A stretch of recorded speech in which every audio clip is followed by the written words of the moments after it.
On va parler d'un homme politique qui, il y a encore pas si longtemps, se plaignait de devoir manger des pots d'yogourt dans sa cellule de prison. Bienvenue dans Casier Politique. On parle bien entendu de Nicolas Sarkozy. Un président français, tout ce qu'il y a de plus normal, qui a simplement demandé de l'aide en financement à un dictateur pour financer sa carrière politique vers la présidence.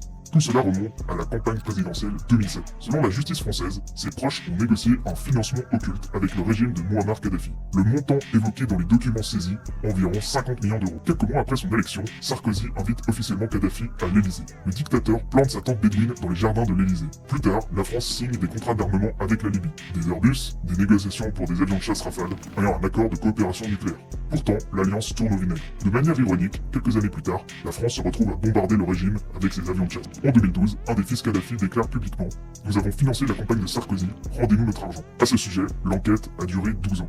Le procès, 3 mois. Le 25 septembre 2025, Nicolas Sarkozy est condamné à 5 ans de prison ferme. Il n'en fera pourtant que très peu. Et ce n'est pas du tout la première condamnation de Sarkozy, on en est déjà à la 4e. Et on parle du premier président de la 5e République derrière les barreaux. Il y a notamment eu d'autres affaires et d'autres trafics d'influence, notamment avec la richissime et milliardaire Liliane Bettencourt.